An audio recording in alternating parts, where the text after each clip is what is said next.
Bonjour tout le monde, j'espère que tout le monde va bien, j'espère que mon peuple va bien. Aujourd'hui, on part sur une recette muy al dente. Il va nous falloir les ingrédients, les condiments suivants. 2 verres pleins de farine, quelle que soit la farine. On va venir également y ajouter une cuillère à soupe de levure boulangère.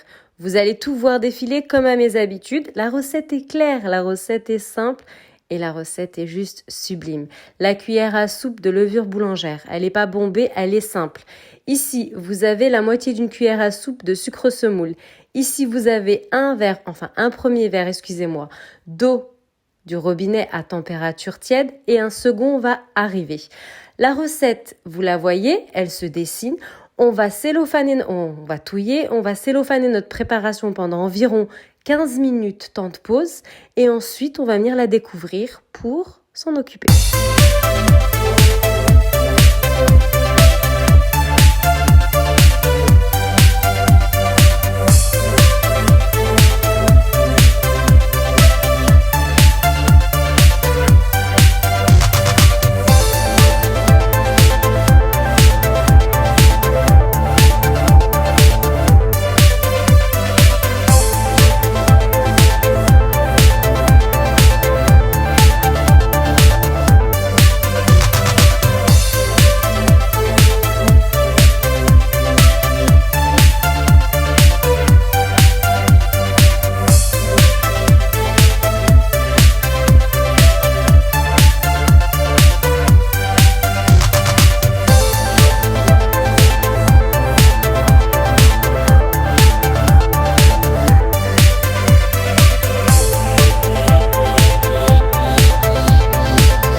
Alors, je viens simplement décellophaner ma préparation. Je l'ai mixée, je l'ai laissé poser 15 minutes, bien cellophané, je l'ai bien filmé.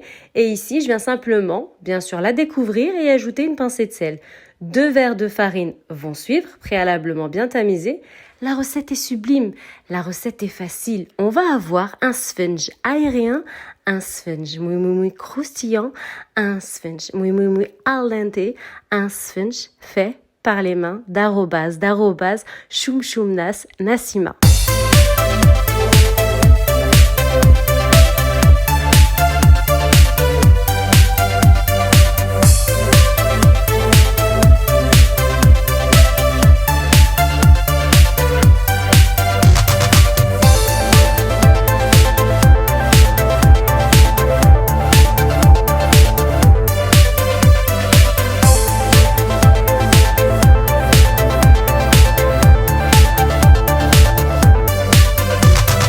Ici, je vais bien mélanger, j'aide la farine à s'adhérer et je vais simplement changer de saladier. Je prends le bol ici, voilà, de mon robot, de mon KitchenAid, je me facilite le travail et je vais tout brancher et je vais laisser battre pendant environ 10 minutes jusqu'à ce que je vois que la pâte se décolle de mon bol. Dès que ça se décolle, c'est que la préparation est prête. Environ 10 minutes, regardez, ça colle et ça colle pas. Vous avez vu ? Ici, on a notre préparation, notre future pâte à sponge. On va simplement venir la couvrir d'un film alimentaire du même utilisé qu'au départ, si possible, et on va la laisser poser le même temps, 15 minutes, pas plus. Et on va la retravailler, cette fois-ci à la main. Je vais la battre à la main pendant environ 5 minutes. Et je vais encore une fois, bien sûr, la couvrir, la laisser poser encore 10 minutes, cette fois-ci, on va terminer par 10 minutes. On sait toujours d'huile de tournesol. Le tournesol est un condiment essentiel dans cette recette. Aidez-vous le plus possible. Et ensuite, on va former des boules, comme si on faisait du msemen, comme si on faisait des boules pour faire des petites brioches. On forme des boules, vous allez me voir faire. Je vais utiliser mon index, je vais créer... Regardez comment je bats. Regardez comment je pétris. Et ensuite, tout simplement, à l'aide de mon index, je vais créer un orifice à l'intérieur de ma boule et commencer à manier pour essayer d'avoir ce qui ressemble à un sponge, à un beignet. C'est votre gourmandise, une poêle, une casserole, ce que vous avez à la maison, de l'huile de tournesol, on allume le feu, on met au max, on laisse bien chauffer l'huile de tournesol, ensuite on y plonge notre futur beignet, notre futur sponge. et on le laisse tranquillement cuire. On n'ajoute pas d'huile de tournesol par-dessus, on ne le retourne pas tout de suite, on laisse tranquillement cuire. Dès qu'il y a une sorte de dorure autour, on fait quoi? On le retourne. Vous allez tout voir défiler. Mon peuple, ma communauté, une recette sublime, une recette à apprécier, à reproduire.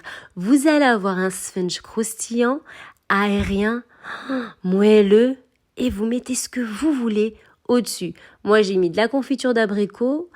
Vous mettez ce que vous souhaitez. Sabah al-khairoun.